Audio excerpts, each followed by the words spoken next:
नमस्कार। प्राचीन भारतीय तकनीकी विषयों पर सप्ताहव्यापी कार्यक्रम भारतीय प्रौद्योगिकी के पुनर्संस्थापक शिल्पकला निधि कृष्णाजी विनायक वैद्य जी के जयंती के उपलक्ष्य में वैदिक शिल्प प्रतिष्ठान द्वारा प्रतिवर्ष 2019 से आयोजित किया जाता है। शिल्प सप्ताह 2022 के 5वें दिवस के व्याख्यान निमित्त उपस्थित सारे गुरुजन, विद्वज्जन और अभ्यासकों का मैं रुचिता पंचभाई वैदिक शिल्प प्रतिष्ठान के ओर से बहुत स्वागत करती हूँ। आज के कार्यक्रम में मुख्य अतिथि के रूप में डॉक्टर शंकर नेने जी और वैदिक शिल्प प्रतिष्ठान के अध्यक्ष डॉक्टर अशोक नेने जी और उपाध्यक्षा डॉक्टर लीना हुन्नरगिरकर जी भी उपस्थित हैं। डॉक्टर शंकर नेने जी एक विख्यात संशोधक, प्राध्यापक, लेखक और भारतीय विद्या के अभ्यासक हैं। संस्कृत साहित्य, काव्यशास्त्र, हस्तलिखित शास्त्र, हिंदी साहित्य, पाली भाषा, संस्कृत व्याकरण आदि विषयों पर नेने का अभ्यास एवं संशोधन है। इसके साथ ही भारतीय ज्ञान परंपरा तथा भौतिक शास्त्र में नेने जी का योगदान महत्वपूर्ण है।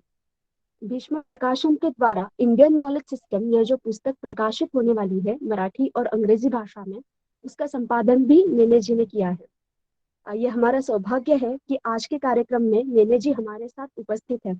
मैं नेने जी, शंकर नेने जी, अशोक नेने जी, लीना हुन्नरगेकर जी, इन सब का वैदिक शिल्प प्रतिष्ठान के ओर से बहुत स्वागत करती हूँ। हमारे आज के व्याख्यान का विषय है प्राचीन भारतीय वेणु विद्या और उसकी प्रासंगिकता। इस व्याख्यान हेतु वक्ता के रूप से आज डॉक्टर निरुपमा देशपांडे जी हमें मार्गदर्शन करेगी। डॉक्टर निरुपमा जी संपूर्ण बांबू केंद्र मेलघाट महाराष्ट्र से है। समाजशास्त्र में उन्होंने changes in status of Korku tribal women due to self help group in Melghat इस विषय में पीएचडी प्राप्त की है। 1995 से आप मेलघाट में संपूर्ण बांबू केंद्र के साथ कार्यरत हैं। 1900 जिसमें बांबू की कलाकारी में आपने 3000 से भी ज्यादा युवकों को शिक्षित किया है। आप मेलघाट कारीगर पंचायत के संस्थापक सदस्य हैं। इसके साथ ही वेणु शिल्पी औद्योगिक सहकारी संस्था कोशिश चलन इन योजनाओं के संस्थापक सदस्य भी है। इसके साथ ही विभिन्न संस्थाओं के साथ आपका सहयोग बना है। शिक्षा साहित्य के निर्माण में आपने योगदान दिया है। आपको sir Dorabji Tata trust scholarship for best student in social work इस पुरस्कार के साथ अन्य अनेक पुरस्कार प्राप्त हैं। वेणु विद्या को लोगों तक और युवाओं तक पहुंचाने का काम पूरी लगन के साथ करने वाली डॉक्टर निरुपमा देशपांडे जी हमारे साथ हैं। वैदिक शिल्प प्रतिष्ठान आपका बहुत स्वागत करता है। मैं निरुपमा जी से अनुरोध करती हूँ कि वे अपना विषय प्रस्तुत करके हमें मार्गदर्शन करें। धन्यवाद।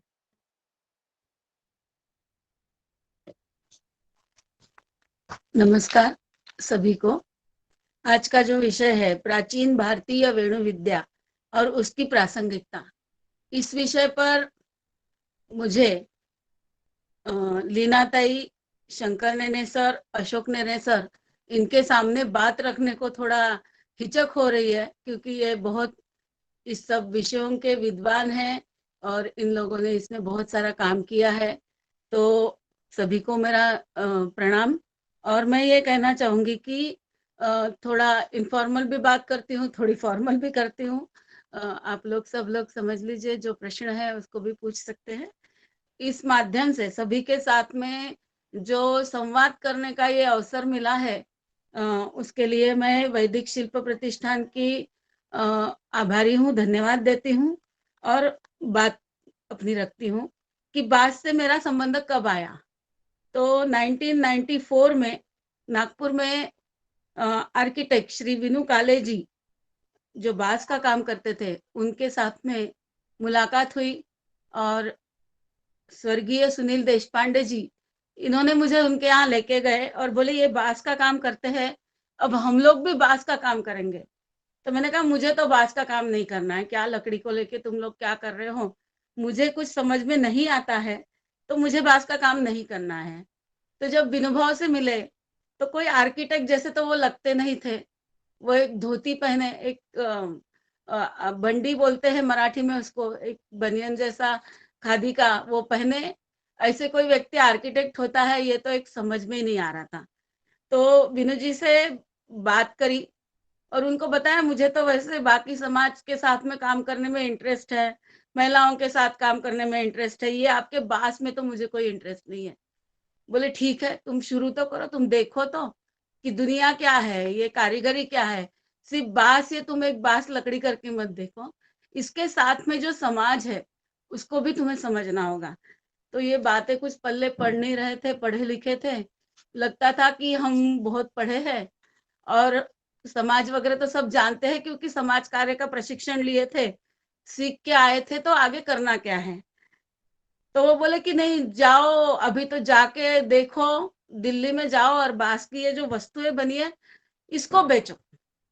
मैंने कहा ये तो इतना आसान काम कोई भी कर सकता है, और मेरे जैसे पढ़े लिखे की ये आप बता रहे ये थोड़ा ठीक नहीं लग रहा था।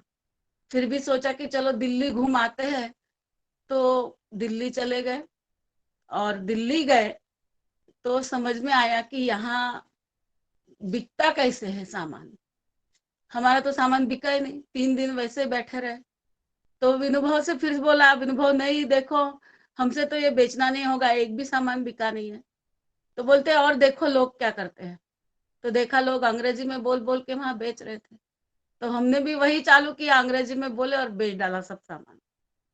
तो ऐसे बात से परिचय हुआ कि हम जो सामान बना रहे थे उस समय भी आज भी, वो सब शहर में लोगों की जरूरतों को नजर रखकर जो सामान बनाया था विनु जी ने, उसी के डिजाइन बने थे और वो बिक जाते थे। तो ये करके थोड़ा कॉन्फिडेंस आया। बाद में 1995 में सुनील जी और मैंने मेलघाट में आने का और यहाँ रहने का, और साथ में कुछ बांस का रोजगार निर्मित के लिए काम करने का हमने तय किया। तो ये बांस क्या है, तो धीरे धीरे धीरे धीरे समझता गया, धीरे धीरे इसके बारे में बातें चलती गई। घर में तो होती थी, काम भी वही करते थे, कारीगरों को सिखाते थे। तो सीधा सीधा देखेंगे तो ये बांस क्या है, ये बांस एक घास है, बस इतनी बात है, बाकी कुछ नहीं। तो ये इवन फॉरेस्ट के इसमें भी ये घास करके ही है, इसीलिए माइनर फॉरेस्ट प्रोड्यूस में आता है। पर भारत में, प्राचीन भारत में, हमारे देश में पहले से ही, प्राचीन समय से ही बांस का काम होता आया है, बांस का उपयोग लोग जानते थे। और आज भी विश्व में भारत सेकंड हाईएस्ट है बांस उत्पादन में, पहला प्रथम चाइना है। चाइना ने बांस के ऊपर बहुत काम किया है, वो एक अलग टेक्नोलॉजी वाला विषय है।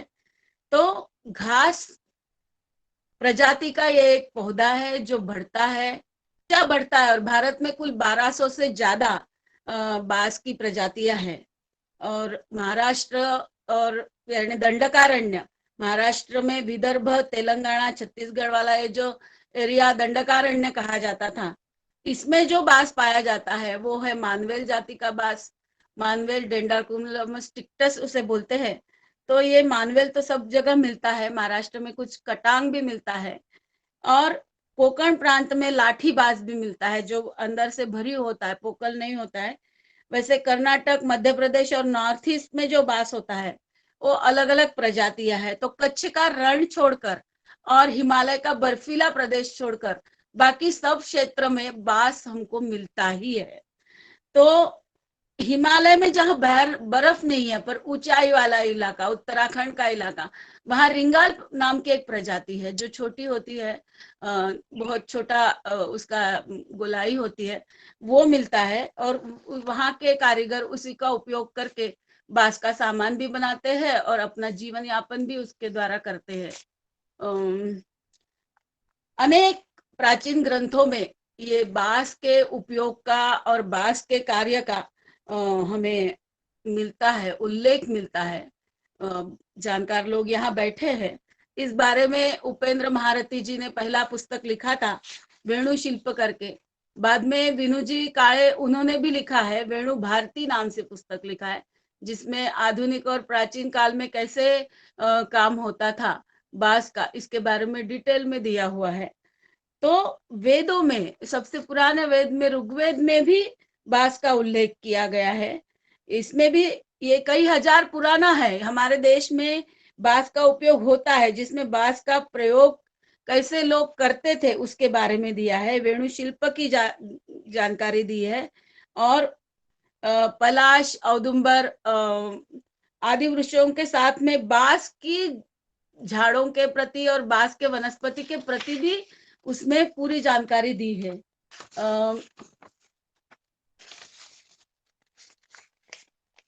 एक कृषकाण्व ऋषि जिन्होंने इंद्र से प्रार्थना करते हुए ये कहा था कि 100 बांसों की कोठियां हमें मिले, 100 सैकड़ों कुत्तों और उसके बनाए चर्मकों और सैकड़ों गुंजवन और उपजाऊ भूमि हमें मिले, ऐसी एक प्रार्थना की है। तो बांस, 100 बांसों का घर, यानी घर में तो प्रयोग होता ही था।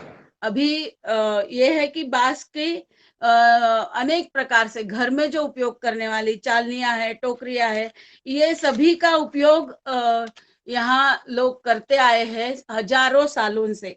अथर्ववेद में भी बांस और उसकी डलियों की चर्चा की गई है कि बांस की बड़ी बड़ी डलियां जैसे बुनी जाती है, उस तरह से कुछ शत्रु आ रहे हैं और उनका हमने कैसे उसके बारे में सोचना चाहिए, तो ये सब इसका भी उल्लेख किया गया है।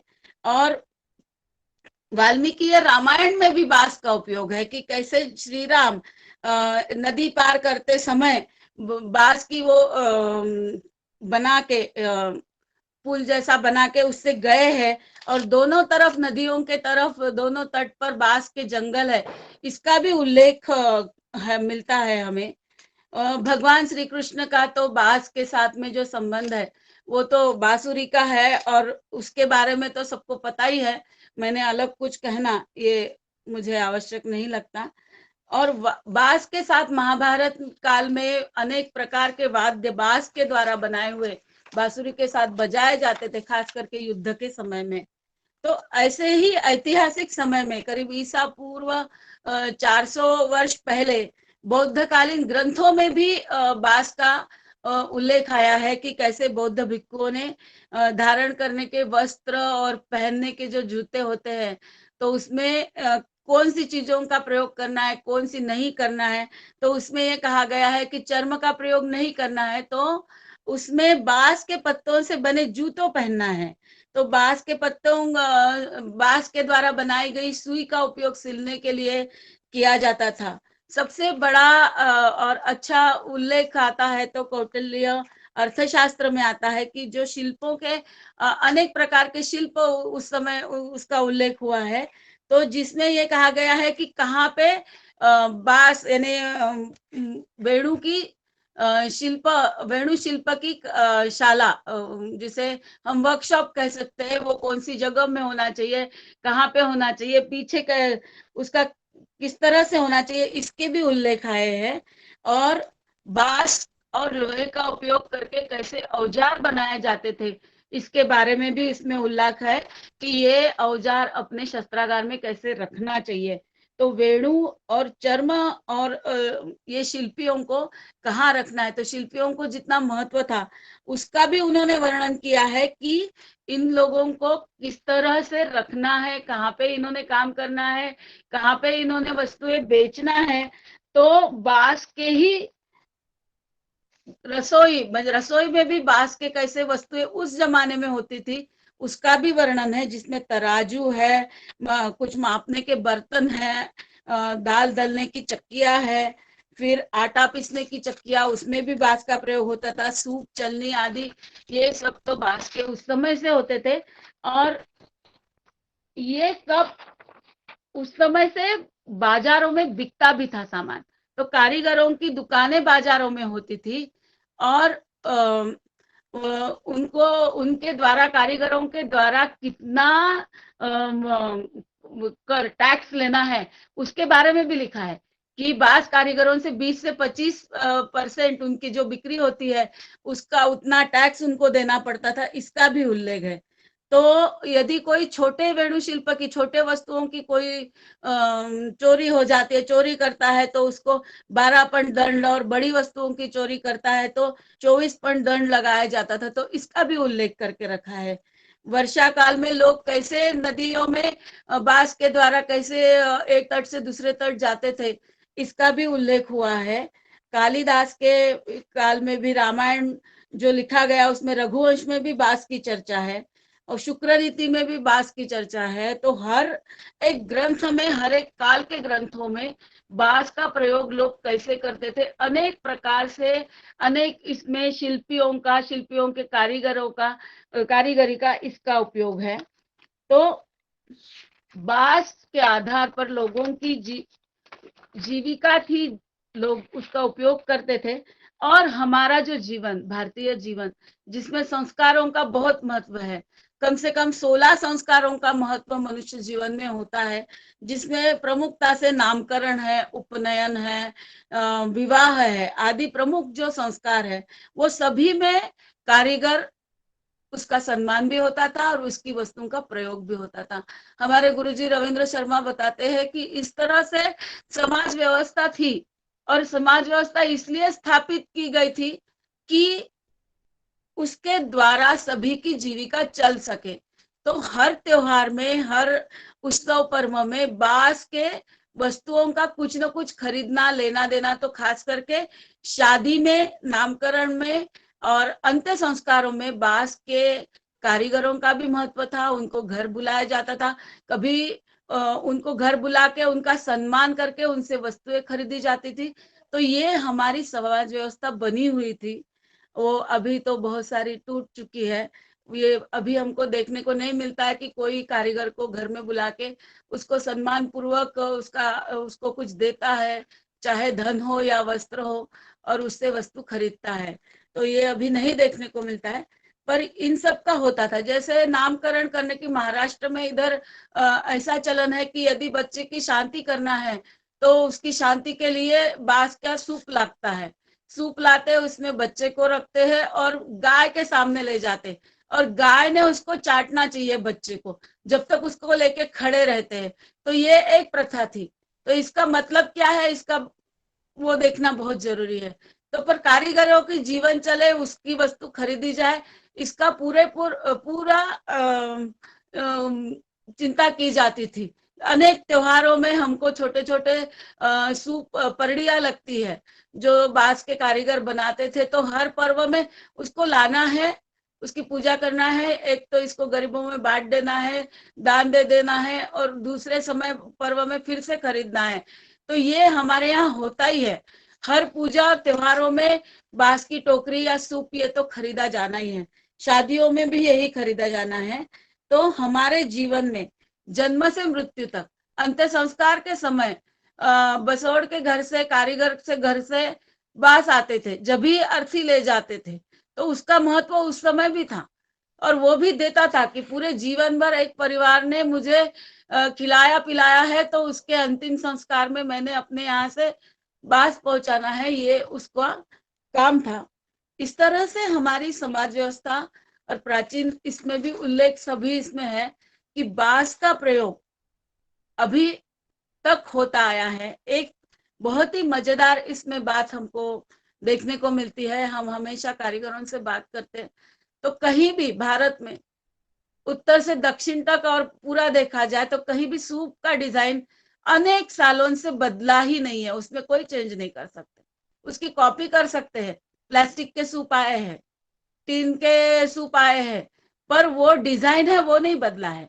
तो वो इतना सही और सटीक डिजाइन, और काम करने के औजार भी कारीगरों के अनेक वर्षों से वही है, उसमें परिवर्तन नहीं आया है। पारंपरिक काम करने वाले जो कारीगर है, उनके जो औजार है वो वैसे ही है, उसका उपयोग उसी तरह से करते हैं, और एक अपने घर में वो काम करते रहते हैं। तो ये एक डिजाइन और टूल्स में हमको दिखता है कि इस तरह से लोग काम करते आए हैं। और बहुत सा एक और विशेषता हमको समझ में आती है कि प्राचीन काल से जो बांस के डिजाइन और बांस का, या अभी भी हम लोग देखते हैं, बहुत ज्यादा परिवर्तन नहीं है। टोकरी गोल बनती थी, चाहे अलग अलग आकार की बनती हो, पर उसको बनाने की विधि एक ही है। उसमें पत्तियां निकाली जाती है, सलियां निकाली जाती है, उसको भुना जाता है, और उसकी गोल टोकरी बनती है, परड़ा बनता है। सूप भी भुना जाता है, सूप के लिए अलग प्रकार से पत्तियां बनती है, और सूप निकाला जाता है। तो सूप भी बनाते, टोकरियां बनाते, ये एक एक ही प्रकार का बुनाई करके और एक जोड़ के बांध के इस तरह से काम होता था। खेती के औजारों में बुआई के यंत्र है, ये सब बांस के चलते थे। फिर अलग अलग प्रकार की टोकरियां अलग अलग जगह देखने को मिलती है, जिसको लोग अपने आवश्यकता के अनुसार डिजाइन बनाए हैं। तो जिसमें मुर्गी रखने का टोकरा अलग है, तो जिसमें आपको दिखेगा मछली पकड़ने का टोकरा अलग है, उसका आकार अलग है, उसको कुछ अलग कर दिया है। मछली पकड़ने के लिए सिर्फ एक बांस को लेके उसका उपयोग भी किया जाता है, तो बाकी इसमें अलग अलग प्रकार से उसको बुनते हैं और नदी में जाके कहीं बांध देते हैं, कहीं जाके तालाब से मछली पकड़ लेते हैं। तो इस तरह से अलग अलग पर एक ही प्रकार से बुनाई होती थी, बुनाई बुनाई, और उसी का काम चलते आता था। वो बेसिक काम है कि पत्ती निकालना है, सल्ली निकालना है, उसको आपस में बुन के जोड़ के बांध के। और उस समय और आज भी जो परंपरागत अपने डिजाइन है, जैसे सूप है, टोकरी है, इसमें कहीं भी चिपकाने वाला पदार्थ फेविकॉल या कोई दूसरे एडेसिव, इसका उपयोग नहीं किया जाता था। उसको भरने के लिए कुछ कहाँ गोंद और थोड़ा बांस का ही पाउडर ऐसा उपयोग किया जाता, पर बाकी नहीं करते हैं। तो ये अलग प्रकार से उसका प्रोसेसिंग करते, कहीं धुआ देते, इस तरह से होके बांस की वस्तुओं को सुरक्षित भी करते हैं। तो बांस की सुरक्षितता एक बहुत अलग विषय है कि बांस का लाइफ उसका अपने को बढ़ाना है, तो उसमें क्या किया जाए। तो बांस काटने से लेकर इसका शास्त्र चलता है कि बांस कब काटना है, कौन से दिन में काटना है, तो वो सब कारीगरों को पता है। और पूरे भारतवर्ष में हर जगह हम कारीगरों से बात करते हैं तो यही बात आती है कि इस रात में काटना है, इस रात में नहीं काटना है, अंधेरी रात में नहीं काटना है, ये रात में काटना है, ये तिथि को काटना है। तो ये देखकर इसका जो परंपरागत ज्ञान है वो कारीगरों को है कि कब बांस काटना है, कौन सा बांस काटना है, कौन से रांझी से काटना है, वो परिपक्व हुआ है या नहीं हुआ है। यदि गलत बांस काट लेते तो पूरी रांझी खत्म होने का डर है। आप जो वस्तु बनाएंगे वो वस्तु तो बनेगी, सुंदर भी दिखेगी, उसको कीड़ा लगने का डर है। तो इसको सुधारने के लिए क्या करना है, तो बांस कैसे काटना है, उसको कहाँ रखना है, तो उसको बहते पानी में रख देते। तो बांस में तो स्टार्च है, वो स्टार्च बह के चला जाता है, तो फिर कीड़ा लगने की संभावना कम है। या खड़ा उसको सुखाते हैं, छाव में सुखाते हैं। तो ये भी कारीगरों को पता है।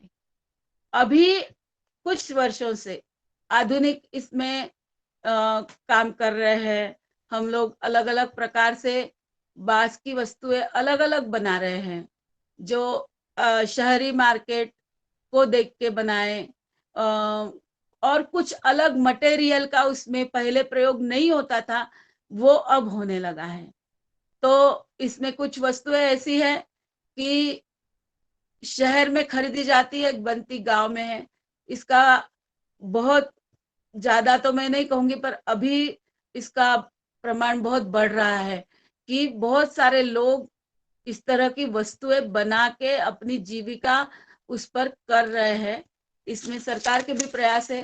पिछले 12-15 सालों में बाम्बू मिशन, बाम्बू बोर्ड, ये वो, इसके द्वारा बहुत सारे प्लांटेशन करने के लिए भी बहुत ज्यादा बढ़ावा सरकार ने दिया है कि प्लांटेशन हो, और उसका आगे में जाके फ्यूल तक बनाएंगे।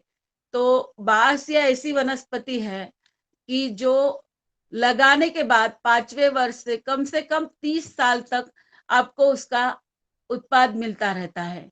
हर रांझी से 10 से 15 बांस हर वर्ष में मिलेंगे।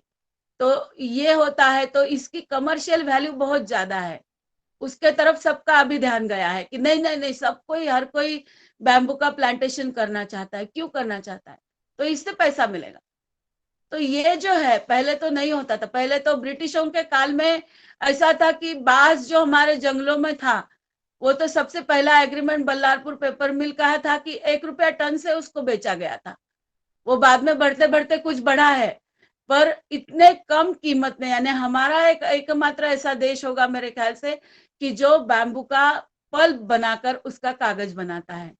कागज बनाने के लिए, बाकी और बहुत सारा मटेरियल है, पर बांस के द्वारा उसका पल्प बनाकर उसका कागज बनाना और बांस कारीगरों को बांस नहीं मिलना, ये एक बहुत अलग विषय है। उस विषय पे हम लोग बहुत साल लड़ाई किए और फिर महाराष्ट्र शासन ने तो 1500 बांस कारीगरों को देने का जीआर निकाला और उनको बांस मिलने लगे। तो ये बहुत अभी उसकी कमर्शियल वैल्यू बहुत बढ़ गई है, बहुत ज्यादा इसमें बांस के प्लांटेशन को सरकार की योजनाओं द्वारा, बैंक की योजनाओं द्वारा उसके लिए पैसा उपलब्ध कराया गया है। यानी बैंक की भी स्कीम है कि आप बैम्बू प्लांटेशन करो, आके मुझे बोले भी कि आप तो बाम्बू प्लांटेशन के लिए कर्जा करो, कर्जा लो। मैंने कहा मेरे यहाँ तो आदिवासी लोग हैं, उनके पास 2-2 एकड़ जमीन है, वो तो अपने धूरे पे बांस लगाएंगे, तो उसके लिए कोई योजना नहीं है। पर बड़े किसानों के लिए करोड़ों रुपयों के प्लांटेशन की योजना उसमें तैयार है, वो कर्जा देने के लिए भी तैयार है। तो बैम्बू प्लांटेशन एक बहुत अलग सब्जेक्ट है। बांस में बांस के बीज, बांस के अलग अलग प्रजातियों में अलग अलग वर्ष में आते हैं, पर करीब 25 साल के बाद ही आते हैं। तो जो बीज आते हैं तो बांस का झाड़, बांस ये रांझी खत्म हो जाती है, वो बांस मर जाता है। बीज आया, उसको फूल आया कि वो रांझी खत्म हो जाती, और उस जाति की जितनी भी प्रजातियां जहां जहां भी लगी है वहां वो झाड़ मर जाता है। तो बांस के बीज पाना भी एक कठिन कर्म है, और उससे रोप तैयार करना वो भी एक कठिन कर्म है। तो बांस के द्वारा अभी तो हम अलग अलग पद्धति से बांस के रोप तैयार करते हैं। ये टिश्यू कल्चर के भी बनते हैं, हम वेजिटेटिव प्रोपोगेशन से रोप तैयार करते हैं, उसका प्रशिक्षण भी देते हैं। तो अलग अलग प्रजातियों के बांस के रोप भी हम लोग कर सकते हैं बिना बीज के, तो ये भी काम होता है।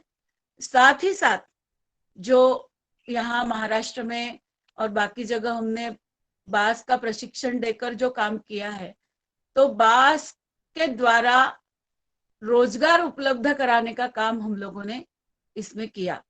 तो अलग अलग प्रकार की वस्तुएं बनती है, मैं कुछ वस्तुएं आप लोगों को यहाँ दिखाना भी चाहूंगी और उसके बारे में बताना भी चाहूंगी।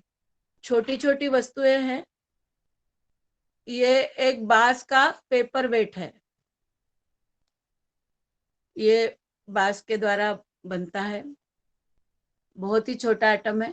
हम लोगों यहाँ मेलघाट में, अमरावती जिले में लवादा नाम के गांव में काम करते गत 28 ईयर्स हो गए। तो यहाँ के आदिवासी लोगों को बांस के द्वारा रोजगार मिले, इसके लिए ये सब काम होता है। तो ये प्रशिक्षण देकर सिखाया है। लोग ये वस्तुएं अपने घरों में बनाते हैं, जितनी भी वस्तुएं मैं आपको बताऊंगी ये कोई हमारे वर्कशॉप में आकर लोग बनाते नहीं।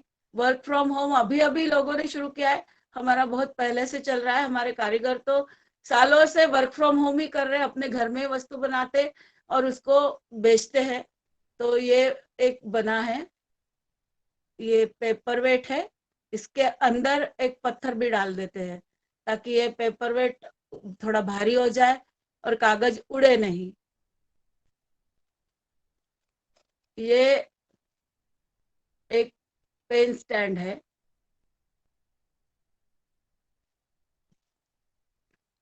इसको चटाई बुनी गई है। और आप देख लीजिए ये जो जोड़ है, टेक्नोलॉजी जो आज के इसमें नया नया जो टेक्नोलॉजी का उपयोग करके, नए कुछ औजारों का उपयोग करके वस्तुएं बनाई जाती है, उसका ये एक नमूना है। ये जो जोड़ है इसको हम फिंगर जॉइंट बोलते हैं।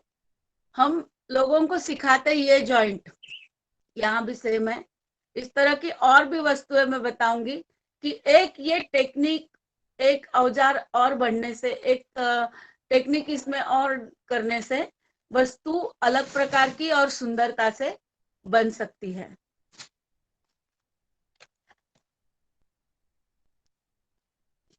ये एक मोमेंटो है, इसमें भी ये फिंगर जॉइंट का उपयोग किया गया है। और ये इस तरह से बनता है।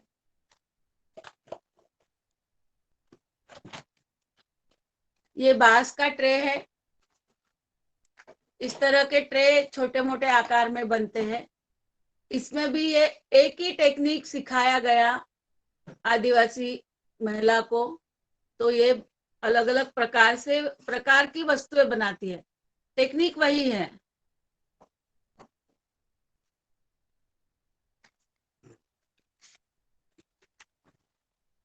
ये एक छोटी बैलगाड़ी है जिसकी बहुत डिमांड रहती। ये चीज भी लोग घर में बनाते, यहाँ लाके देते।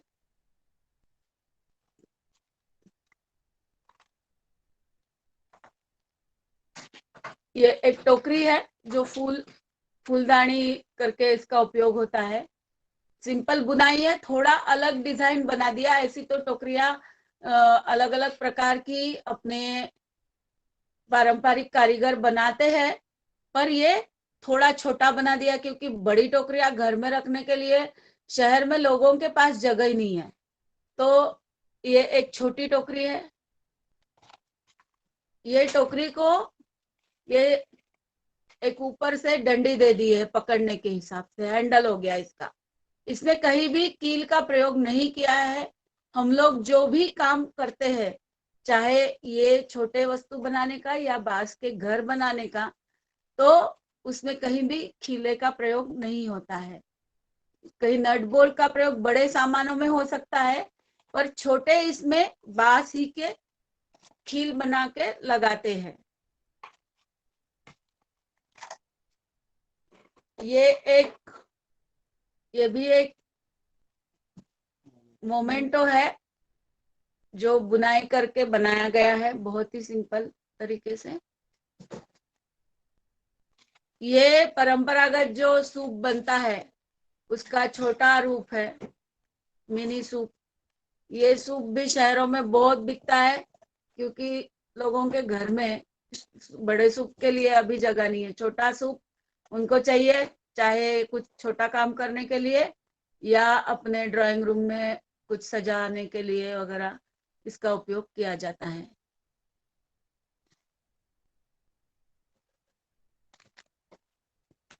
ये एक लैंप है जो दिवाली में आकाश दीवा करके बहुत बिकता है। ये मोबाइल स्टैंड है जो अपनी आज की सबकी आवश्यकता है उसके लिए। ये हमारे एक कारीगर ने स्कूल का डिजाइन बनाया है। ऐसे मॉडल भी बहुत बिकते हैं क्योंकि आजकल स्कूल के लोग आके पूछते हैं मॉडल मिलेगा, तो मॉडल उनको चाहिए स्कूल में कुछ प्रोजेक्ट दिखाने के लिए, तो इसलिए ये मॉडल बन गया है। हम बहुत ही इंटीरियर में यहाँ मेलघाट में रहते हैं जहाँ लाइट नहीं रहती है, और यहाँ से बाहर सामान ले जाना भी हमारे लिए एक समस्या है। तो सभी वस्तुएं हम जो बनाते वो छोटी छोटी है कि उसका ट्रांसपोर्टेशन हमको यहाँ से बाहर ले जाने के लिए आसानी से होता है। ये वही टेक्नोलॉजी है जो मैंने आपको बताई थी, टेक्निक वही यूज किया है फिंगर जॉइंट का। और ये एक यूनिक प्रोडक्ट हम लोग बनाते हैं, पात्राधार, जिसमें गरम बर्तन रखे जाते और ये ऐसा 3 का सेट रहता है। तो ये भी शहर के लिए बना हुआ एक उत्पाद है।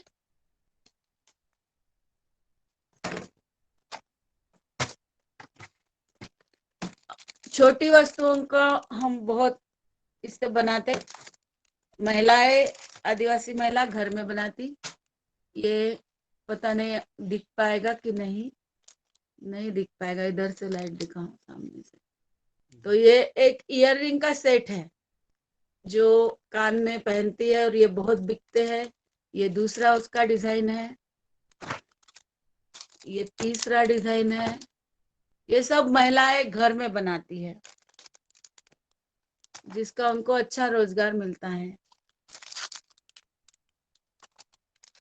ये देखिए,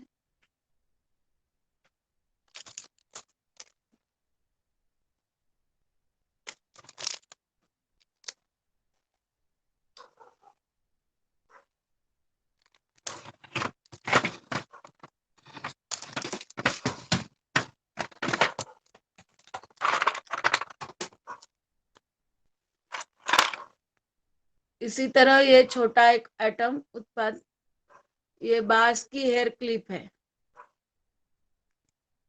इसके भी 3-4 डिजाइन बनते हैं, अलग अलग रंगों में, अलग अलग साइज में। ये भी महिलाएं बनाती है घर में। और क्या रह गया, ये सबसे हमारा महत्वपूर्ण जो बिकने वाला और होता है काम, वो है बांस की राखियों का। और वो जो राखी है वो भी महिलाएं घर में बनाती। ये देखिए, नहीं,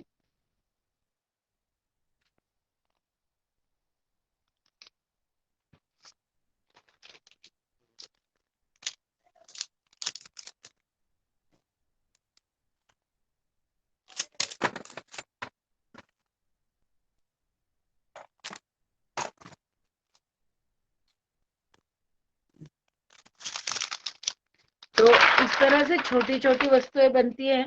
ये राखियां जिनको हमारी महिलाएं बनाती, तो साल में 2.5 महीने वो काम करती है, बाकी समय बाकी प्रोडक्ट्स बनाती। इस बार जो महिलाओं ने बांस का काम किया राखी बनाने का, तो उन्होंने 2.5 महीने में मिनिमम 2,500, जिसने काम नहीं किया उसने 2,500 कमाया। उसने कहा मैंने काम ही नहीं किया, तो 2,500 कमाया। और मैक्सिमम 70,000, ज्यादा से ज्यादा महिलाएं 45,000, ये उनकी 1.5 महीने की कमाई है। जो यहाँ पे उनको खेती से नहीं मिलता है, वो उनको बांस से काम से मिलता है। और ये महिलाएं 2018 में 26 अगस्त 2018 में माननीय पंतप्रधान नरेंद्र जी मोदी को राखी बांधने गई थी। तो उनके जीवन में ये सबसे बड़ा एक अवसर था कि वो उनको राखी बांध के आई।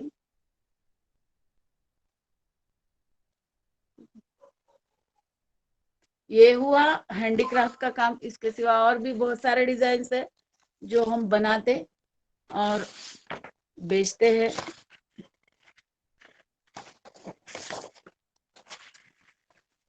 कुछ इस तरह के फर्नीचर के आइटम भी बनते हैं।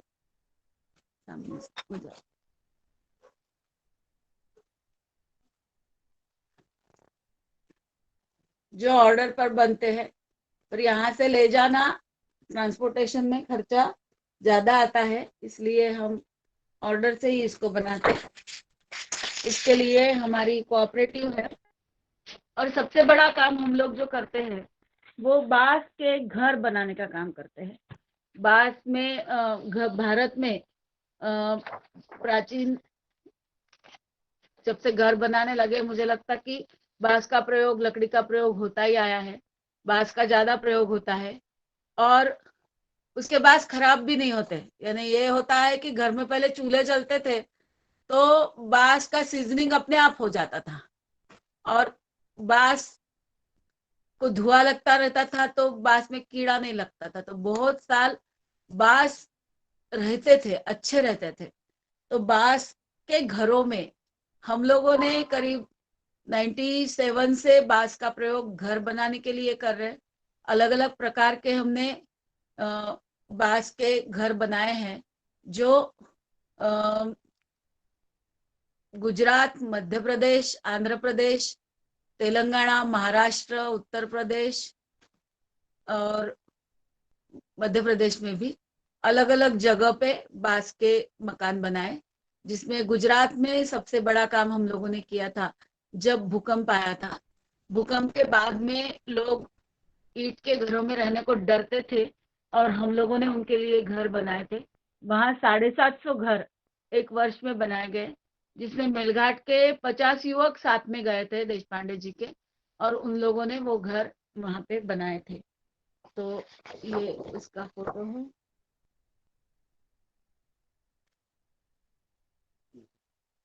इसका थोड़ा थोड़ा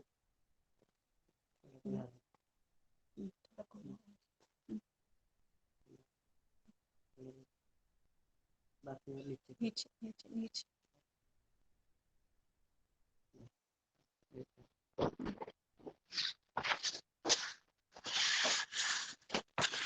अभी तक हमने जो बांस के घर बनाए हैं, जिसमें हेक्सागोनल घर है, गोल घर है, और जो स्कूल, फिर रिसोर्ट्स है, होटल्स है, रहने के लिए है, इस तरह से भी बनाए हैं।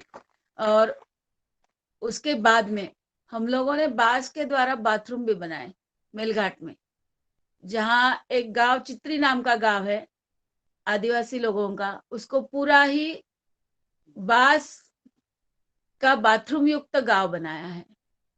हम ये, क्योंकि टॉयलेट बनाने की तो गवर्नमेंट की योजना है, पर महिलाओं को बाथरूम की आवश्यकता होती है, वो आवश्यकता, और हमारे कारीगरों को काम मिले उनका, इसके लिए हम लोगों ने बांस के बाथरूम बनाए और पूरे गांव में वो महिलाओं के बना के दिए।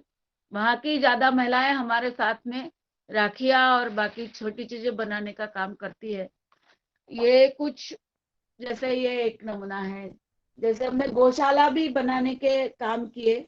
ये हमारे ही कैंपस में जो गाय है उनको रहने का ये गौशाला है, छोटा सा शेड बना है। ये कुछ नमूने बांस के घरों के।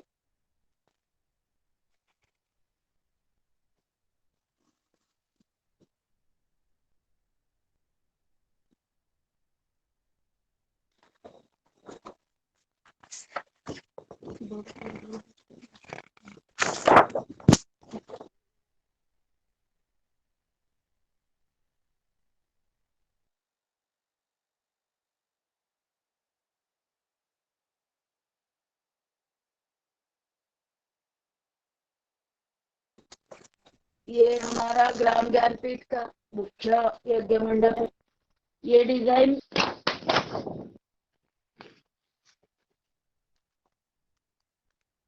इसको बनवाए, अलग अलग उपयोग से बनवाए। ये कुछ गेट के नमूने हैं जो बांस से बने हैं।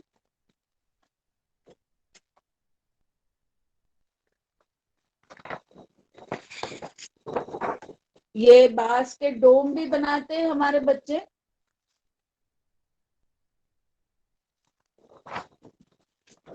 हाँ, ये कच्छ का फोटो है। कच्छ में बांस के जो गोल घर, भुंगा जिसे बोलते हैं, ट्रेडिशनली इसमें वहां की जो कुछ लकड़ियां होती है उसका उपयोग होता है, और हमने उसको बांस लगा के बनाया था। और मुझे बताते हुए खुशी होती है कि 2018 में हम लोग गए थे फिर से। जब भूकंप आया तो 2001 में बनाए गए थे, और उसके बाद में 2018 में हम जाके देखे तो ये भूंगे वैसे के वैसे थे और लोग उसमें रहते थे। हमने एक हाउसिंग कॉलोनी वर्धा के पास में बनाई जिसमें रिसेटल लोग रहते हैं, सालोड़ के पास में 48 घर बनाए थे 2002 में। आज भी वहां लोग रहते हैं, घर अच्छे हैं।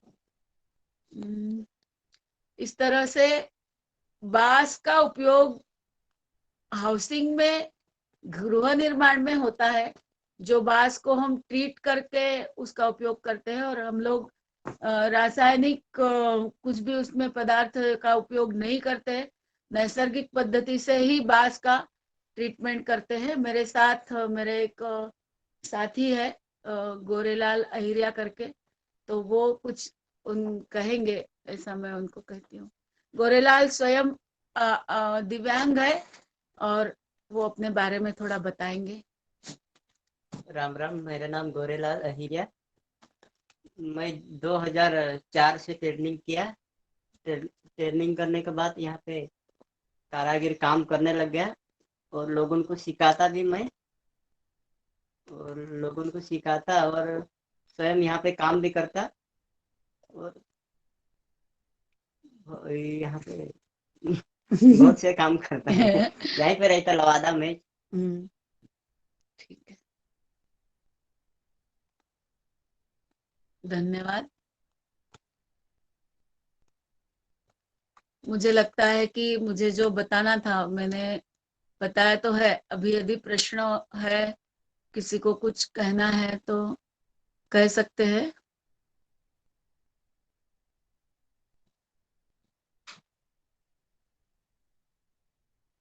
जी धन्यवाद निरुपमा जी। धन्यवाद। भृगु भृगु शिल्प संहिता के 10 शास्त्र में जो प्रथम कृषि शास्त्र है, उसके अंतर्गत वृक्ष विद्या आती है। इस वृक्ष विद्या में कला आती है वेणु तृणादि कृति, जिसके विषय में आज हमने बहुत सारी बातें सुनी। तो श्रोतागण से विनती है कि अगर कोई प्रश्न पूछना चाहते हैं तो वो हैंड रेज कर सकते हैं। जी जी, प्रद्युम्न सिंह जी, आप कुछ कहना चाहते हैं? नम- जी, मैं ये जानना चाह रहा था कि आपका कोई प्रशिक्षण कार्यक्रम भी चलता है क्या उस क्षेत्र में, मेलघाट? हाँ जी जी, चलता है। हमारे यहाँ भी लोग आते हैं बाहर से, उनको भी हम प्रशिक्षण देते हैं हमारे यहाँ।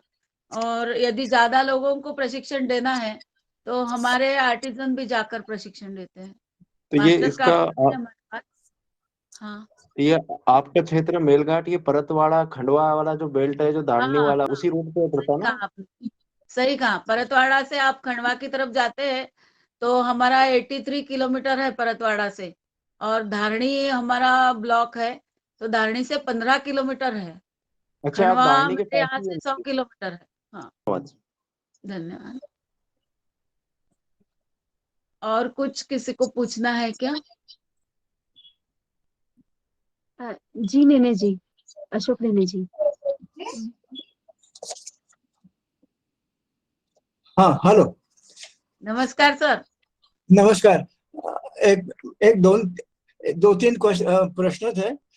हाँ जी। पहला प्रश्न था कि चाइना की जो इंडस्ट्री है, बाम्बू इंडस्ट्री, वो मशीन के ऊपर आधारित है, और हमारी जो इंडस्ट्री है वो मनुष्य के श्रम के ऊपर आधारित है। जी तो जी, हमने ये नहीं सोचना चाहिए कि हमें चाइना से कंपटीशन करनी है। हम हम हमारा बिल्कुल नहीं उद्देश्य। सोचते सर, हाँ, हम बिल्कुल नहीं दूसरा। सोचते। हाँ, हाँ, दूसरा है।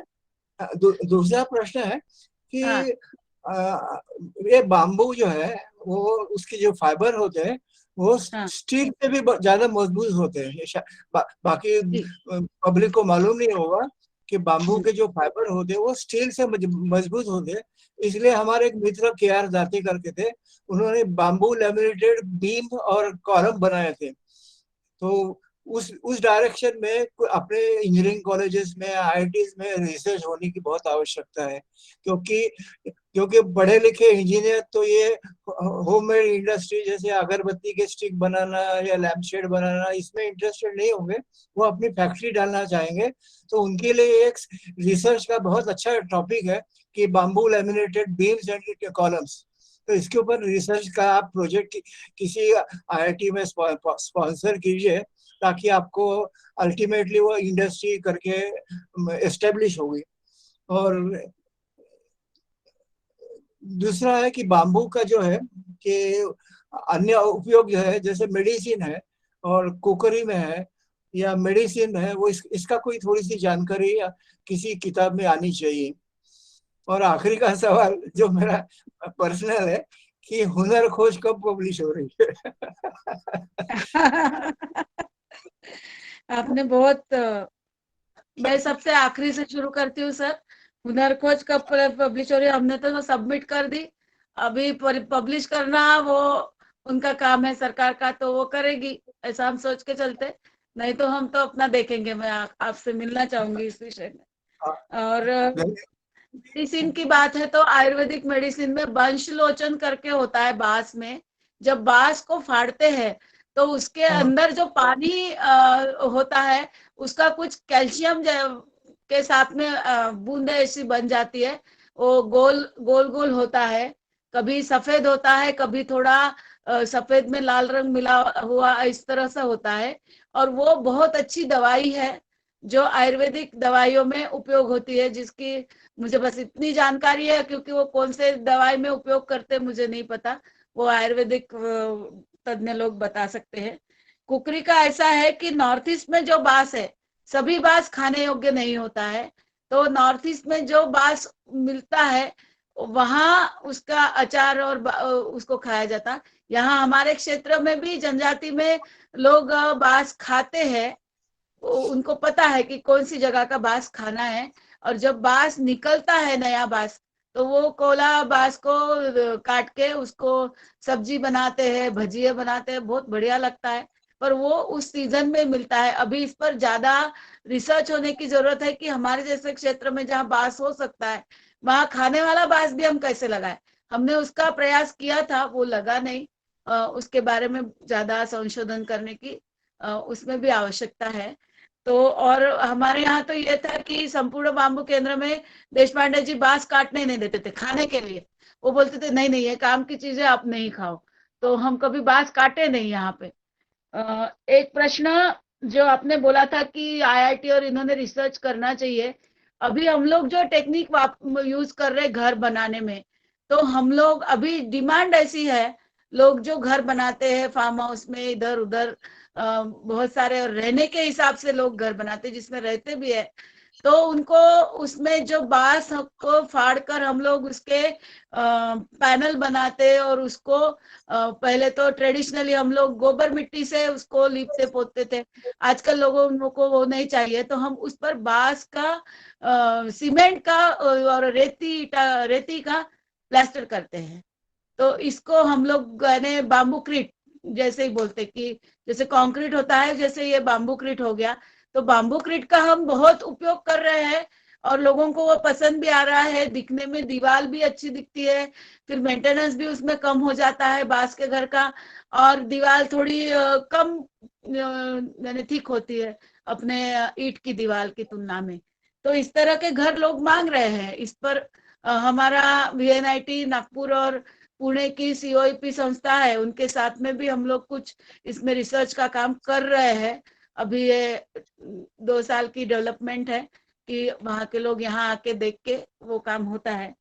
सबसे ये है कि हैंडीक्राफ्ट और ये फर्नीचर इंडस्ट्री में बांस का उपयोग में हम चाइना से तुलना नहीं करना है। आपने बोला हम तो करते ही नहीं है अपनी तुलना।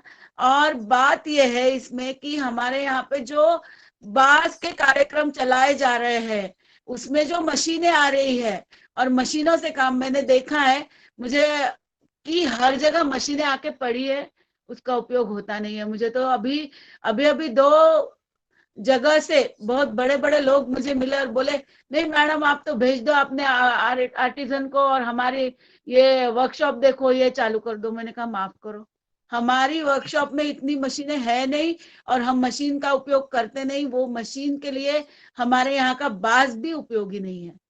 तो कारीगरों के हाथ को रोजगार मिले, इसके लिए ये काम है, और इसके द्वारा ही काम अच्छे से हो सकता है। हमारे कारीगर कहते ये मशीन, इससे हम काम नहीं कर सकते। तो मशीन वाला काम तो हम प्रमोट भी नहीं करते। हम जो ट्रेनिंग भी देते हैं उसमें भी हम यही कहते हैं कि हाथ से काम करो। हमारे कारीगर जहां जरूरत है, जहां आवश्यकता है, वहां इलेक्ट्रिक हैंड टूल्स का उपयोग करते हैं। और उनके द्वारा अभी एक ऐसा क्षेत्र है बांस के इसमें कि टूल्स पे राव साहब आईआईटी के, जिन्होंने बहुत बड़ा काम किया, बहुत सारे औजार बनाए, उसमें के कुछ औजार हमारे कारीगर यूज करते हैं उसके द्वारा। और उनको क्या चाहिए, उस तरह के औजार टूल्स डेवलप करने की जरूरत है कि एक कारीगर वो अपना छोटा औजार एक जगह से दूसरी जगह ले जा सके, जहां काम करते हैं वहां पे उसको ले जा सके। वो बड़ी मशीन नहीं कि कारीगर वहां पे आए। यानी खास करके जनजाति क्षेत्र में जहां लोग अपने परिवार में, अपने परिसर में, अपने ही गांव में काम करने के आदी होते हैं, वो कोई फैक्ट्री में जाके काम करेंगे तो वो होता नहीं है। और बांस की मशीनें अपने यहाँ टोटली फेल है। जहां अभी चल रही है बहुत अच्छी बात है, उसमें से छोटे छोटे कुछ प्रोडक्ट्स निकल भी रहे। लोगों ने जरूर इसमें बहुत संशोधन करना चाहिए और उसका उपयोग करना चाहिए, ऐसे मुझे लगता है। धन्यवाद। धन्यवाद।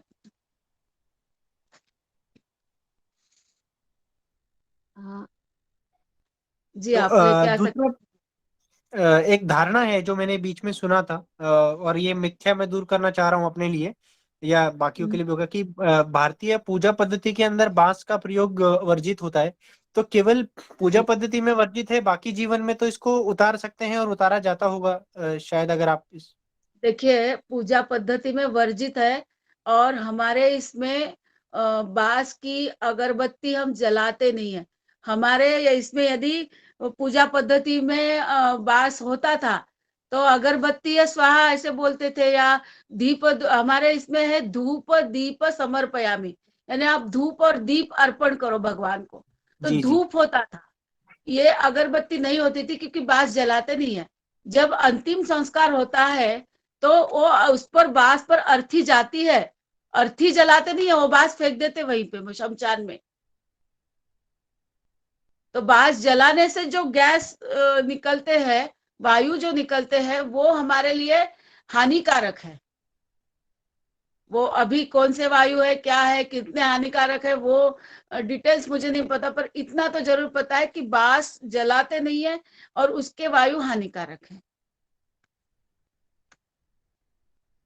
शायद मुझे लगता है जी मैम। आपको नहीं नहीं, उत्तर मिल आपने गया। जवाब उत्तर मिल गए हैं। दूसरा था हाँ। कि मनुष्य आधारित उत्पाद, आपने बिल्कुल बहुत अशोक सर ने भी इसको टच किया कि मशीन में एक वो ऊर्जा और वो सब चीज नहीं आती है जब आप मुख्यतः तौर पे घर बनाते हैं या कोई भी उत्पाद यूज करते हैं। तो मैंने कुछ समय पहले से पढ़ लिया था कि मशीनी उत्पाद हम नहीं खरीदते हैं और कोशिश यही करते हैं कि जो हाथ से बनाई हुई चीजें हों उनका ही प्रयोग किया जाए, जैसे चक्की वगैरह हुए।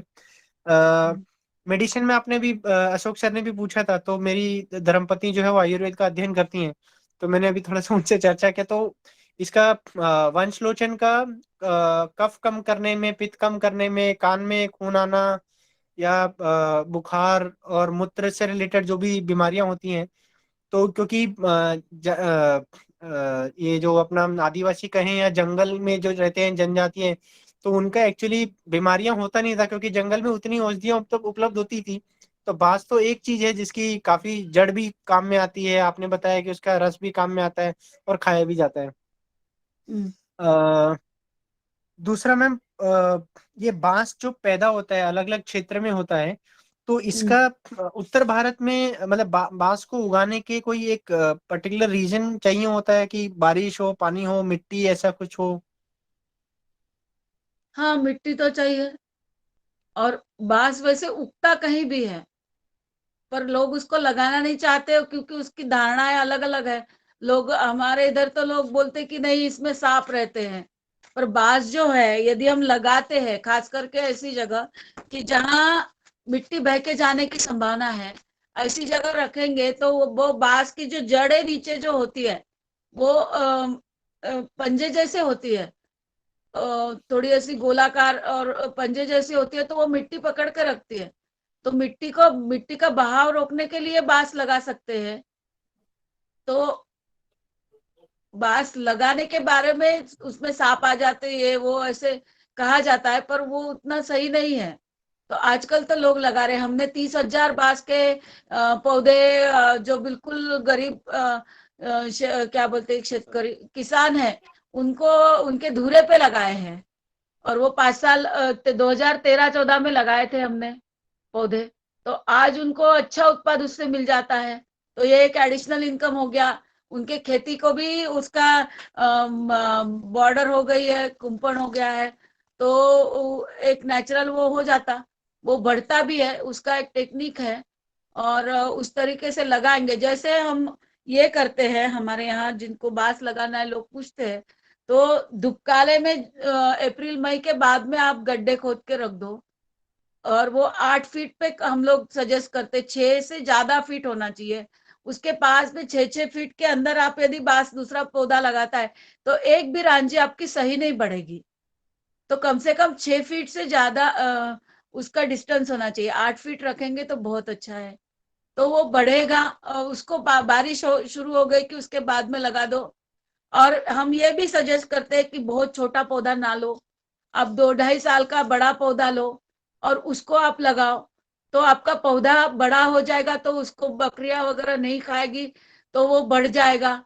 एक बार बांस बढ़ गया कि आपको देखने की जरूरत नहीं है। यदि आप छोटा पौधा लगाते हैं तो उसको आपको कड़ी धूप में, क्योंकि आजकल तो टेम्परेचर हर जगह बड़ा ज्यादा रहता है, तो वो मई महीने में आपको उसको बचाना है। यदि उस समय आप पानी दे सकते हैं तो बहुत अच्छा है, नहीं दे सकते, यदि वो पूरा सूखा जैसा भी दिखता है तो उसको निकाल के फेंको नहीं। और वो करने के बाद में जब बारिश आएगी वो पौधा अपने आप जिंदा हो जाएगा और अपने आप वो बढ़ने लगेगा। एक बार उसने जड़ पकड़ ली और नई जड़ें बनने और नए चालू हो गए तो वो आपका पौधा लग गया है। तो इस तरह से जी मैम। होता है। हाँ, और इसमें मैं आप और एक सजेशन देना चाहूंगी कि जो लोग लगाना चाहते हैं, अभी मैंने जो बोला कि करोड़ों के प्लांटेशन के प्रोजेक्ट्स लोग कर रहे हैं और लगा रहे हैं और अभी वो फ्यूल में यूज करेंगे, इसमें करेंगे, बहुत अच्छी बात है, नए नए इसमें उपयोग होना चाहिए।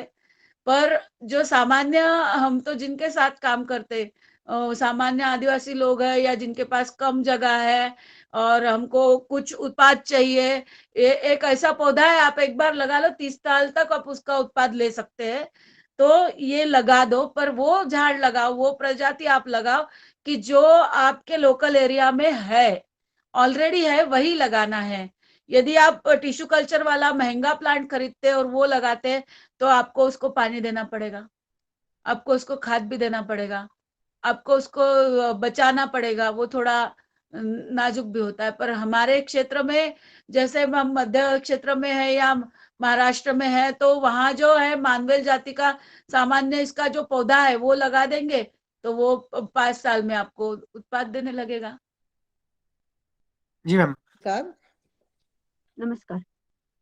आपने इतना इंफॉर्मेटिव टॉक दिया है, बहुत ही, मतलब मुझे उसमें कुछ पता नहीं था। मैं बायोलॉजिस्ट हूँ खुद, और जानकारी बहुत प्रैक्टिकल तरीके से जो अप्रोच करती है तो उस प्रकार से दी है। मुझे एक प्रश्न पूछना था कि ये गर्मी में जो घर है वो कैसे रहता है, अंदर से वो गर्म रहता है, ठंडा रहता है? अगर आप ये अ, आप उसमें कौन सा मटेरियल यूज कर रहे हैं उसके ऊपर है। यदि सीमेंट ही यूज करेंगे, अभी हमारे कुछ क्लाइंट्स है वो बोलते नहीं हमको सीमेंट ही चाहिए, घर तो हमें हमारा नागपुर में, पूना में जैसा घर है वैसे टाइल्स लगी हुई चाहिए, या बाथरूम टॉयलेट का तो हम सोच सकते हैं कि लोगों को पॉश ही लगता है, तो उस तरह से चाहिए, तो हम घर का टेम्परेचर कम करने जा रहे हैं या बढ़ाने जा रहे हैं, वो डिपेंड है आप कौन सा मटेरियल यूज करेंगे। अभी मेरे घर में मिट्टी लगी है, और मिट्टी लगी है तो वो घर फर्श भी इसका है, मिट्टी का ही है, उसको गोबर से लिपा जाता है। तो ऐसा यदि है तो घर वो सामान्यतः टेम्परेचर को मेंटेन करता है। ऊपर में आप क्या लगाते हैं, देसी कवेलू लगाए, आजकल तो मिलते नहीं है, तो कवेलू लगे हैं तो आपका घर ठंडा रहना ही है, क्योंकि बाहर से दो कवेलू के बीच से हवा अंदर आ रही है। हमारे जो गुरु विनू जी काले थे, वो आर्किटेक्ट थे स्वयं, वो ऐसे घरों को बोलते थे कि ये सांस लेने वाला घर है, तो अंदर हवा आती है, बाहर जाती है, तो टेम्परेचर मेंटेन रहता है। पर यदि हम ऐसे घर में टीन लगा दिए कि और कुछ उसमें, हम तो अभी एक मंजिल का घर भी बनाते, स्लैब भी डाल लेते, तो सीमेंट का जितना ज्यादा प्रयोग करेंगे, लोहे का जितना ज्यादा प्रयोग करेंगे, वो ईंटों का प्रयोग हम ज्यादा करेंगे, तो वो उसका टेम्परेचर बढ़ना ही है। तो वो जितना नेचुरल रहेगा उतना नेचुरल उसका। मटेरियल को हम नेचुरल तरीके से यूज करेंगे। अभी मैंने बोला कि हम बाम्बू क्रीट यूज करते हैं, तो वो नेचुरल मटेरियल को अभी हम आर्टिफिशियल तरीके से यूज कर रहे हैं। वो डिमांड है, हम मार्केट देख के भी काम करेंगे, क्योंकि लोगों को चाहिए तो वो देना पड़ेगा। मेरे लोगों को यदि रोजगार देना है तो मुझे, ठीक है, सामने वाले को जैसा घर चाहिए हम बना के देंगे, पर एकदम कुछ अलग नहीं बना सकते, जो हम टेक्नोलॉजी से प्रूव है वही करेंगे। जी धन्यवाद, बहुत जी अच्छा है लेक्चर, बहुत अच्छा है, और काम तो बहुत बढ़िया है। जी धन्यवाद। अगर और किसी को प्रश्न है तो आप रख सकते हैं। एक प्रश्न था मुझे। जी लीना जी। हाँ, नमस्ते निरुपमा ताई। ये प्रश्न थोड़ा आपके कार्य से रिलेटेड भी है और थोड़ा सा मतलब वर्कशॉप इन सब दृष्टिकोण से नहीं है। आप नागपुर से हैं मूलतः, और वहाँ पे आप गई, उन लोगों के साथ आप ये काम कर रही हैं, और बहुत अच्छा काम ये आपने वहाँ पे डेवलप किया है।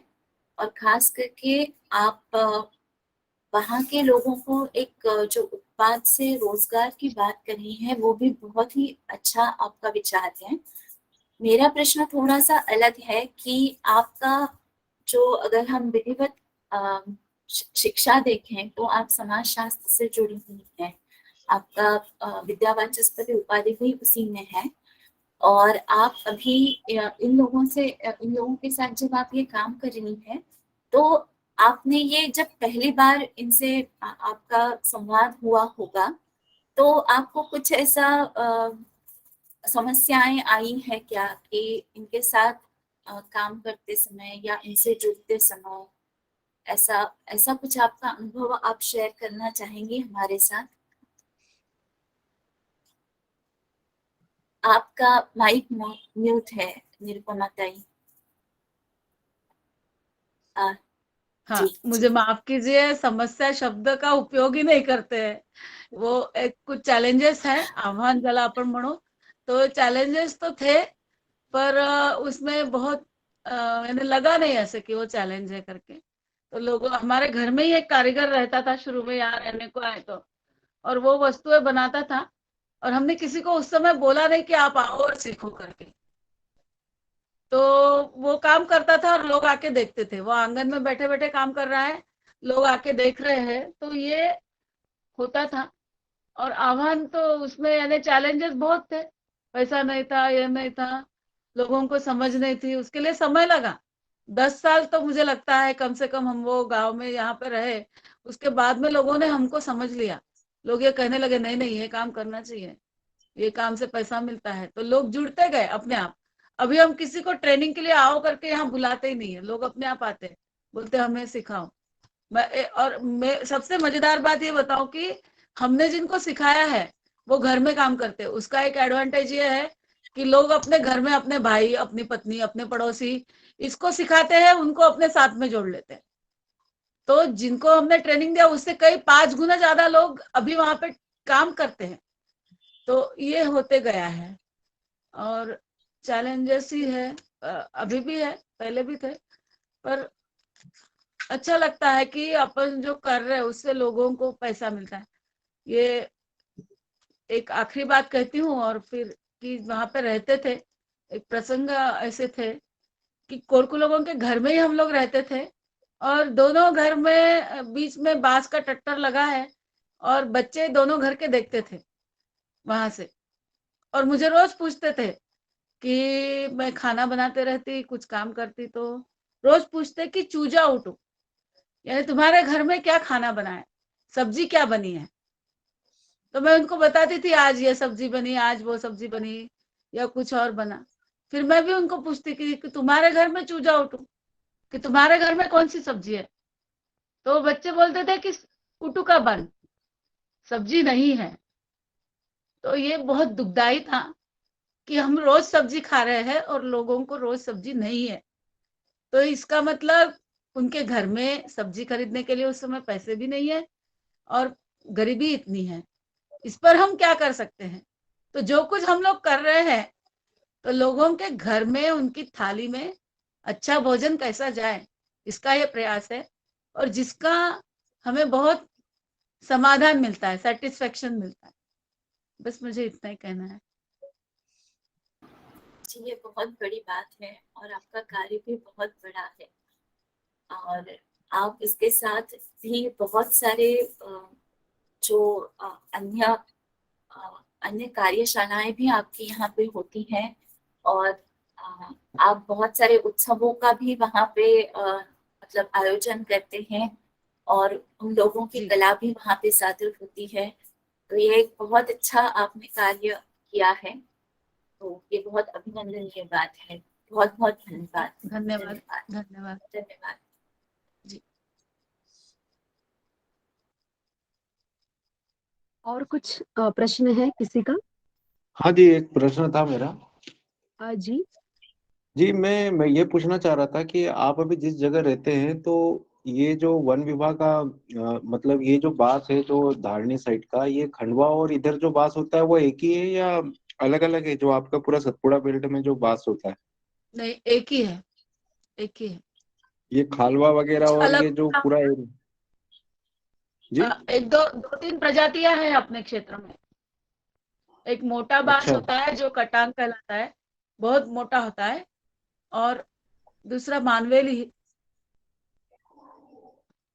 अच्छा, तो ये पूरा सतपुड़ा में जो होता है वही बांस वहां भी होता है जो आपके यहाँ पर है? वही बात है, वही बात है, यहाँ पे भी वही बात है।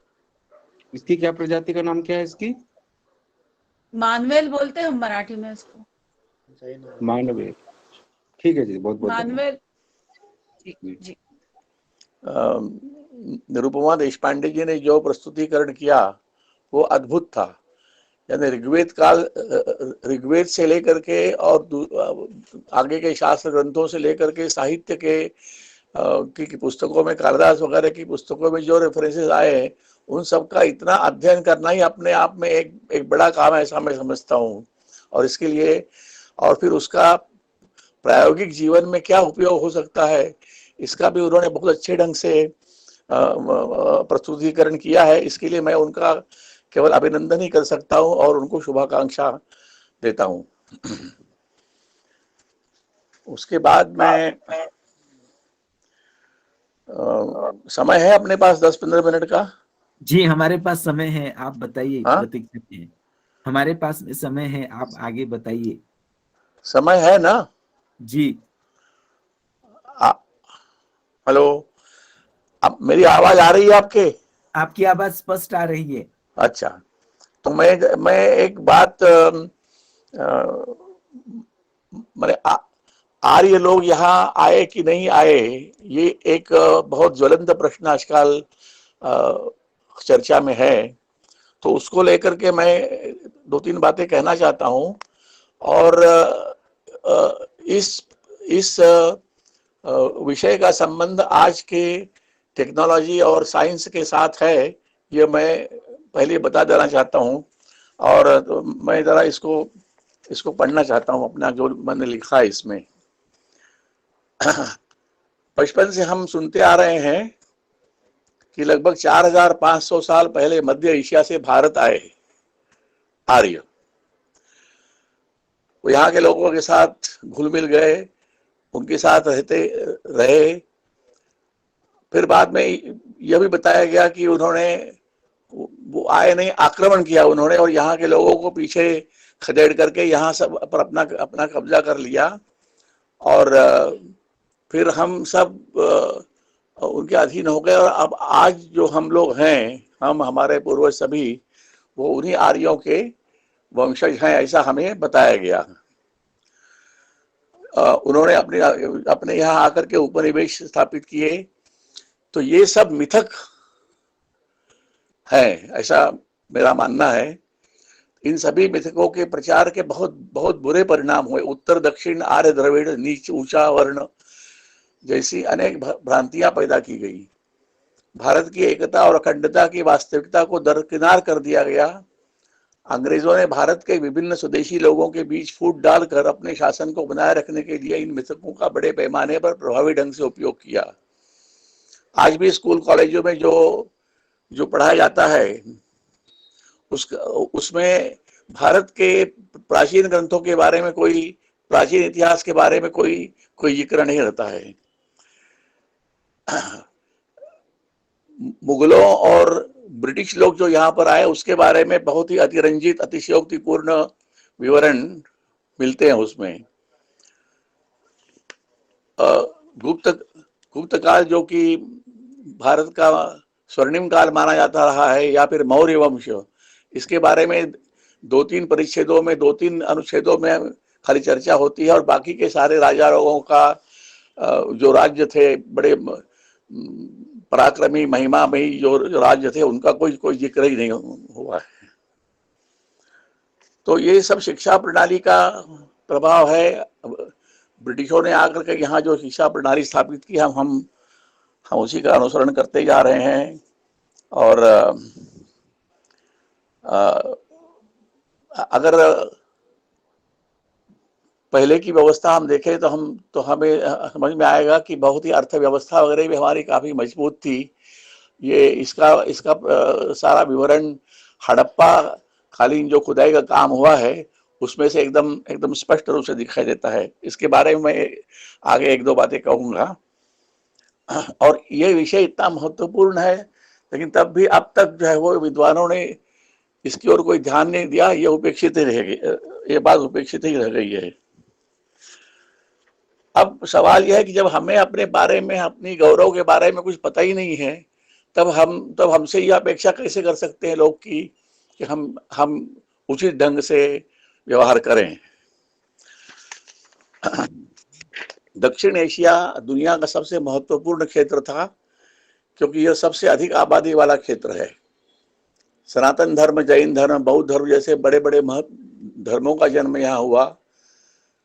लेकिन क्या हुआ कि जो बुनियादी विज्ञान और तकनीकें जो भारतीय ज्ञान परंपरा का एक अभिन्न अंग रही है, उनका जन्म भी यही हुआ था और उसकी ओर किसी ने ध्यान नहीं दिया।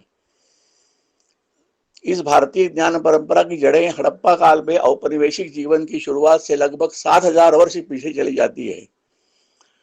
हालांकि अधिकांश बुनियादी उपयोगिता प्रौद्योगिकियों, विज्ञान और ज्ञान संबंधी तकनीकों का आविष्कार 7000 वर्षों तक विभिन्न आवश्यकताओं के अनुसार आवासीय जीवन की शुरुआत के साथ किया गया था। प्रौद्योगिकी में इस प्रगति के साथ, मैंने प्रौद्योगिकी और विज्ञान के क्षेत्र में भी काफी प्रगति रही है, तो इसके साथ घरेलू और अंतर्राष्ट्रीय बाजारों के लिए विभिन्न हस्तशिल्पों का बड़े पैमाने पर उत्पादन शुरू हुआ। आज का जो विषय है उसके साथ थोड़ा सा इसका संबंध देख रहा हूं मैं। ग्रामीण संस्कृति शहरी संस्कृति में विकसित होने लगी। शुरुआती सामान्य युग के दौरान विज्ञान और प्रौद्योगिकी के विभिन्न क्षेत्रों में महत्वपूर्ण खोजों और उनके लिए जिम्मेदार वैज्ञानिकों के शब्दशः रिकॉर्ड बनाए गए थे।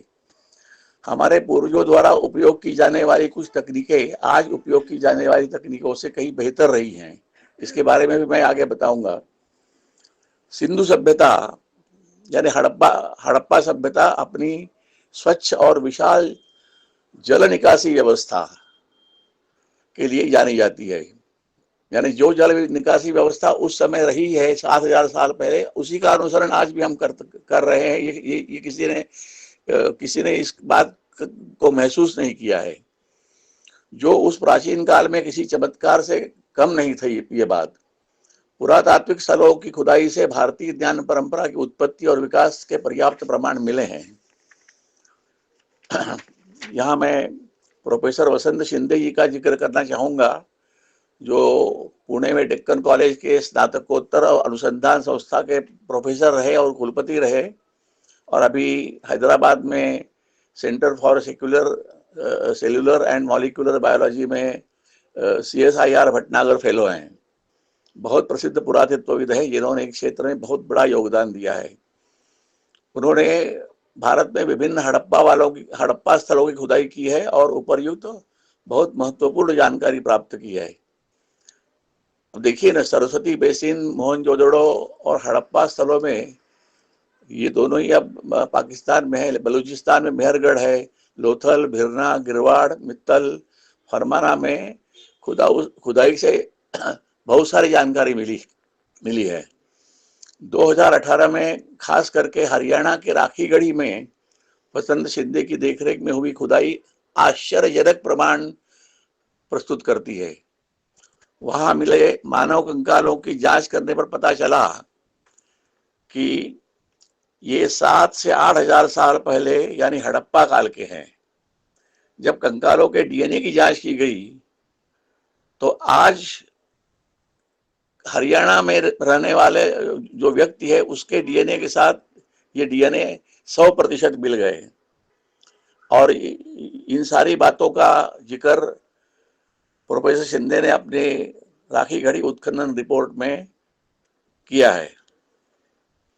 इस जानकारी से यह बात साबित होती है कि 4500 साल पहले आर्य भारत से बाहर आए थे। यह बात कुछ गले नहीं उतरती, यह मान्यता एकदम गलत है। यह शोध मील का पत्थर बन गई है। प्रोफेसर शिंदे द्वारा लिखित प्राचीन भारतीय ज्ञान परंपरा नामक एक पुस्तक है।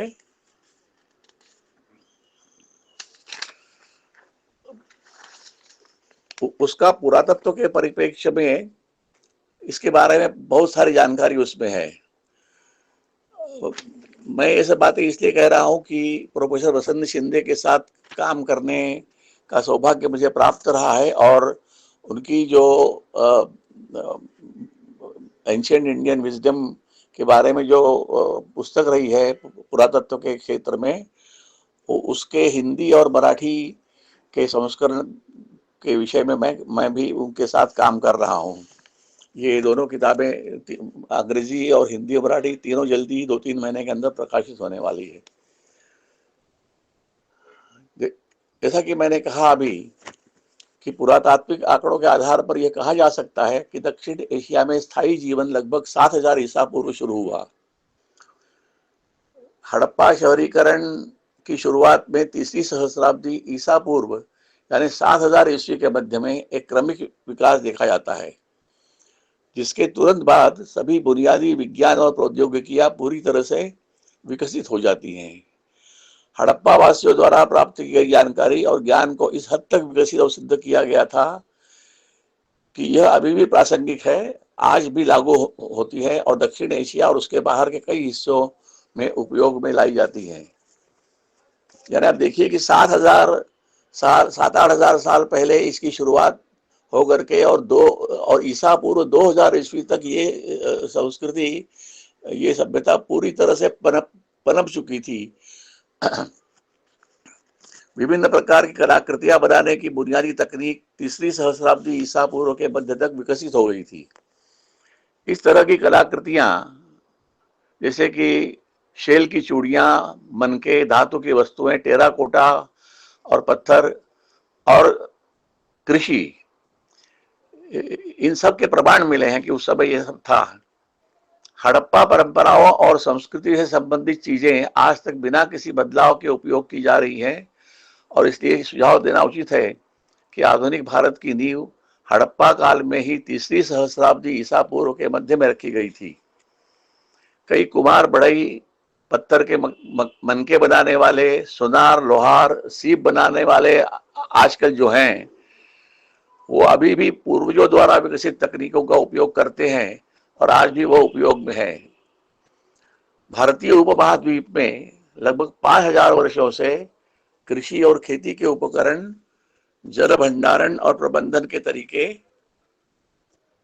अपरिवर्तित रहे हैं। भारत जैसे देश में समाज के कल्याण और राष्ट्र के निर्माण के लिए प्राचीन ज्ञान का अध्ययन आवश्यक है। भारतीय ज्ञान परंपरा के 2 प्रबल स्रोत है, यानी पुरानी चीजें के बारे में जानकारी हम कैसे प्राप्त करें। एक तो शास्त्र ग्रंथ है, हमारे शास्त्र ग्रंथों का हम लोगों ने काफी अध्ययन किया। मैंने और बनारस के डॉक्टर नारायण गोपाल डोगरे, इन्होंने कई शास्त्र ग्रंथों का अध्ययन करके और प्राचीन काल में जो वैज्ञानिक संकल्पनाएं रही हैं उसको सामने लाने का काम किया। लेकिन मुश्किल की ये बात होती है कि सूत्रकालीन ग्रंथ जो है या उसके पहले के शास्त्र ग्रंथ जो है उनके काल निर्धारण में काफी दिक्कत आ जाती है। इसलिए कोई बात 100% निश्चय के साथ कहना जरा मुश्किल हो जाता है। हमने सूत्रकाल के अनेक संस्कृत ग्रंथों का अध्ययन कर ज्ञान की प्राचीन भारतीय परंपरा में प्रौद्योगिकी और विकास से संबंधित अनेक उदाहरणों को स्पष्ट करने का कार्य किया है।